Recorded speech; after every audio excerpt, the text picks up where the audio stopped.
So you guys have been in the industry for a while. Seems like SynerComm's been in the industry even longer. You've probably seen some crazy things over the years, but obviously nothing that we're encountering right now. So what are some of the crazy things you're seeing right now? I mean, my guess is a lot of the bad guys out there are taking advantage of this new normal. What are some things that we all should be taking into consideration? Sure. One of the biggest things that we're seeing is the exploitation of the help desk, right? So companies, they've got help desk personnel, and right now they're being swamped. They're being swamped with new home users who don't know how to do certain things, and so they're calling in a lot of their own help problems, and the bad guys are taking advantage. They're making the calls. They're purporting to be some of these helpless users, trying to convince the help desk people to change passwords or grant additional access that they probably shouldn't have. So we're really recommending to companies not just to train the users, right? Because there's been a lot of talk about making sure end users. Companies really brushed up on what the authentication process is over the phone. How do you really tell that somebody that's calling in, that's who they are, and then this is the person that I should be helping, or telling them how to log in and change their password and grant the additional access that they need now remotely that they had when they were in the office. So really make sure your help desk personnel are aware of these new threats and that they're trained, as well as the end users. This is another good one. Just think about yourself. How many old thumb drives did you collect from conferences and different places you went? Free ones that were handed out, and they're laying around the house. Are users using those thumb drives to transfer information from their work laptop to their home computer because they've got one printer at home and they don't have the slightest idea how to get that printer hooked up to their company laptop? So are they transferring information on these old USB drives? Then after they transfer the information, think about the company files. You've got a spreadsheet somebody might want to work on. It's got personal identifiable information or credit card information, or even company confidential information. Now that stuff is on a thumb drive that they use to copy to the home computer. It's also on the home computer. It's a lot of risks, a lot of exposure now of data that you had under control before they were a remote user, and now that they're a remote user, it's expanded exponentially with where they can put the data and how it can move around. So, as a company, do you have a data loss prevention solution that keeps people from copying to USB drives when they're at home? A lot of times in the office it was easy to lock down, but at home, is that so easy now that you've got this new influx of remote users and what they're going to do with data and move it around? That exposes and increases the risk to companies significantly. Wi-Fi use. So I do personally know a few friends who, in their means to budget and save money, they live in apartments or condos that they can see free Wi-Fi hotspots, either their neighbors, coffee shop, restaurants, and so that's how they save money. Is they don't pay for Wi-Fi, they get it for free, and usually it's the wide open kind, the unsecure spots that don't require a password. Well, now think that those people are remote workers, and so they're doing company business over wide open free Wi-Fi. Again, you're exposing data to a lot of different risks than when you were in the confines of your own building. So that's another concern that I see, and that we try to tell our companies, our customers, hey, if you're granting remote access, let's train those users on what Wi-Fi spots they should use and shouldn't use, and when they're at home, setting up their own Wi-Fi spots to be secure. And I got one more, if I got time. Subdomain takeover. So, our companies, when we talk about perimeter security and extending remote access, everybody focuses on the user, right? But there's a lot of different ways bad guys can get into an organization.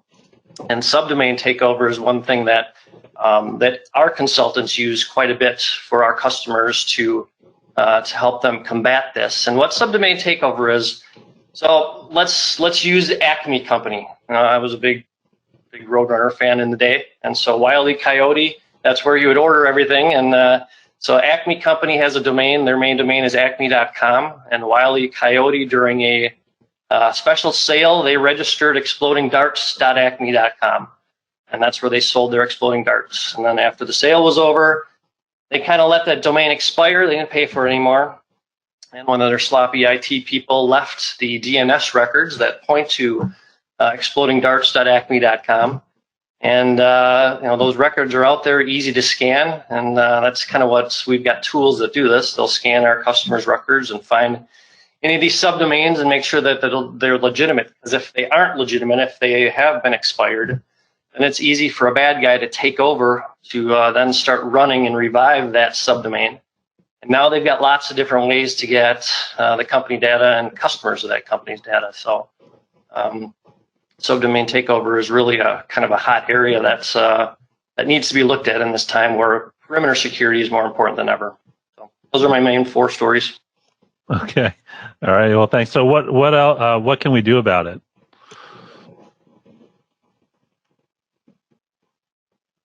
Hi, yes, sorry, we jumped to the right slide here. I know this is kind of free form, but we tried to get some slides in. So I guess some of the things that we can do about it, it really depends on what you're using for remote access.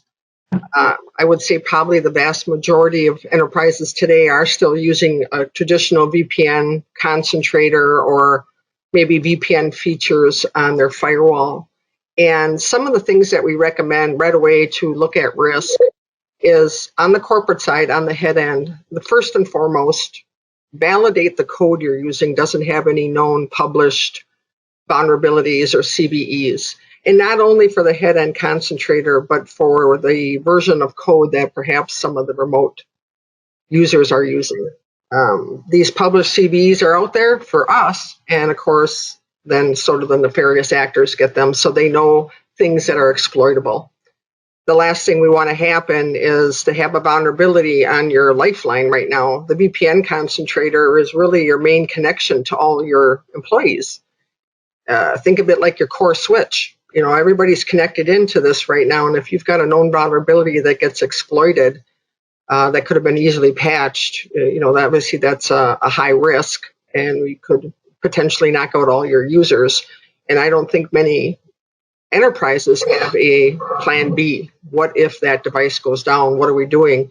Is it H8 or do I have a whole separate option? Of course, then we want to make sure we've got good logging, and hopefully it's going to a SIM or a syslog or something. Because there's such an influx of users right now, we don't want to overwrite perhaps a small little local log and lose any kind of audit trail that we might need in case something does happen. You know, there's with all these remote users right now, and maybe 20–30% of them have been using remote access over the last months and years, and they're familiar with it. A big chunk of the people that are working remote right now probably never have. You know, maybe purchasing is working remotely now or they never did, or HR or whatever department. So they may not be familiar. They might get phished. How would you even know what happened if you don't have good logging or something going to your SIM to correlate that activity? And then, of course, data, data leakage protection. Not all files are meant to be off-site or to be in, outside of your normal control boundaries. So we need to make sure that there's a good way to protect and stop that, or at least have visibility that it's happening, so you know that we have to make sure we understand how that file is being used at home. Somebody just take and download the entire employee benefits package or payroll or something to a spreadsheet on a home computer. You know, we need to make sure we can track that data, especially anything that's deemed as high value, high risk. Segmentation, same thing for remote access for VPN.